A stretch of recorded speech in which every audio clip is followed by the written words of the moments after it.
রেসিপিটা বানানোর জন্য প্রথমেই আমি দুটো মিডিয়াম সাইজের আলুকে ছিলে ভালো করে ধুয়ে প্রেসার কুকারের মধ্যে সিদ্ধ করতে দিয়ে দিলাম।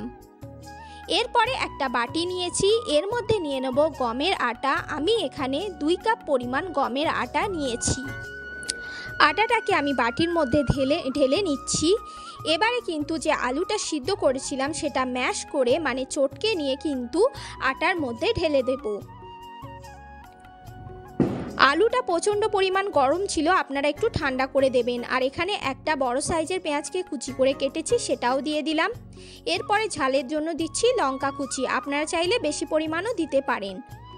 এবারে কিন্তু ভালো করে সমস্ত সামগ্রীকে একসঙ্গে মিশিয়ে নেব।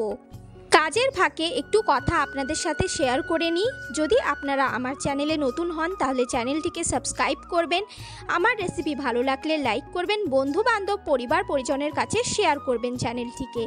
তো ভালোভাবে মেখে নিয়েছি, আপনারা দেখতেই পাচ্ছেন। এবারে দিয়ে দেবো এর মধ্যে মশলার মধ্যে দেব হচ্ছে হলুদ গুঁড়ো 1 চা চামচ। এরপরে দিয়ে দেবো নুন স্বাদ অনুযায়ী। আপনারা চাইলে এখানে সমস্ত উপকরণকে ভালোভাবে একবার হাতে করে মাখিয়ে নেব। তারপরে অল্প অল্প করে জল দিয়ে একটা ডো রেডি করে নেব।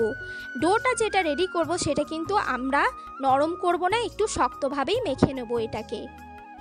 আলুর এই নাস্তাটা আপনারা সকালের ব্রেকফাস্টে কিংবা সন্ধ্যাবেলায় ইভিনিং স্ন্যাক্স হিসাবে বানিয়ে খেতে পারেন। এটা বানানো কিন্তু অত্যন্ত সহজ এবং তাড়াতাড়ি হয়ে যায়।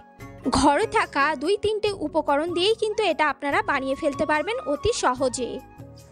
তো দেখতেই পাচ্ছেন ডোটা আমাদের রেডি হয়ে গেছে, মানে আটা মাখাটা রেডি হয়ে গেছে। সামান্য এর মধ্যে সাদা তেল মাখিয়ে কিন্তু আধ ঘন্টার জন্য রেস্টে রেখে দেবো ঢেকে। আবারও একবার বলছি, রেসিপি যদি ভালো লেগে থাকে অবশ্যই কমেন্ট করবেন আর অবশ্যই লাইক করবেন। ব্লগিং উইথ মেহরোজ আমার এই চ্যানেলে ব্লগ ভিডিও, রেসিপি ভিডিও সব টাইপের ভিডিওই আপনারা কিন্তু দেখতে পাবেন। আধ ঘন্টা হয়ে গেছে। এবারে কিন্তু আমরা এই আটা মাখা থেকে অল্প অল্প করে আটা নিয়ে মানে লেচি কেটে নেবো। যেইভাবে রুটি পরোটা করি সেইভাবে একটু বড় সাইজেরই লেচিটা কাটবো। এই যে আপনারা দেখতে পাচ্ছেন এইভাবে হাতের সাহায্যে কিন্তু গোল একটা শেপ বানিয়ে নেবো। এখানে পিড়ে আর বেলনি নিয়ে নিয়েছি, আর এখানে শুকনো কিছুটা আটা বাটিতে নিয়ে নিয়েছি। এবারে এই যে আমরা গোল্লাটা কেটে রেখেছিলাম যেটা লেচিটা, সেটাকে এবারে আটার মধ্যে অল্প অল্প করে আটা মাখিয়ে কিন্তু বেলে নেবো। আমি এখানে আটাটা কিন্তু শুকনো আটা দিয়ে কিন্তু বেলেছি, আপনারা চাইলে তেল দিয়েও বেলতে পারবেন। আমি তেল দিয়ে বেলেও আপনাদের দেখিয়ে দেবো। এইভাবে কিন্তু রুটির সাইজে করে নিলাম। একটা গ্লাস নিয়ে নিয়েছি ধারালো, আর গ্লাস দিয়ে কিন্তু এই শেপে রাউন্ড এরকম গোল শেপে কিন্তু করে নেব। সেম প্রসেসে কিন্তু আমি এটা করছি, তেল দিয়ে বেলছি। তো তেল দিয়ে বেললেও কিন্তু ভালো হবে, আটা দিয়েও বেলতে পারেন, যেটা আপনাদের সুবিধা হবে আপনারা সেটা দিয়ে করতে পারেন। এবারে একটু বড় সাইজের করব, তো এর জন্য একটা বাটি নিয়ে নিচ্ছি আর বাটির শেপ করব। দেখবেন একটু সার্কেল মতো হবে। আপনারা চাইলে অন্য শেপও দিতে পারেন, যদি আপনাদের কাছে কুকিজ কাটার থাকে সেটা দিয়েও করতে পারেন। তো এইভাবে কিন্তু সমস্তগুলোকে আমরা করে নেব, তারপরে এটাকে ছাঁকাই তেলে ভাজবো। নিত্য নতুন রেসিপি পাওয়ার জন্য আর ডেলি ব্লগিং ভিডিও পাওয়ার জন্য ব্লগিং উইথ মেহরোজ এই চ্যানেলকে অবশ্যই আপনারা বন্ধুরা সাবস্ক্রাইব করবেন। তেলের কড়া কিন্তু গ্যাসের মধ্যে চাপিয়ে দিয়েছি, আর তেল আমাদের চেক করে দেখে নিচ্ছি ভালোভাবে বেশ গরম হয়ে গেছে। এবারে কিন্তু যেরকম শেপস করে আমরা আলুর এই নাস্তাটাকে বানিয়ে রেখেছিলাম সেটা কিন্তু একে একে ছাঁকাই তেলে ভেজে নেব। এরকম খুন্তি বা এরকম ঝাঁঝরার সাহায্যে কিন্তু ঘুরিয়ে ঘুরিয়ে নিয়ে ভালো করে বেশ আমরা ছেঁকে নেব।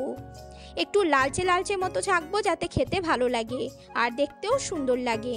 তো এই যে ভাজা আমার কমপ্লিট হয়ে গেছে। এইভাবে কিন্তু তেলটাকে ঝরিয়ে নেব কিছুক্ষণ এইভাবে রেখে।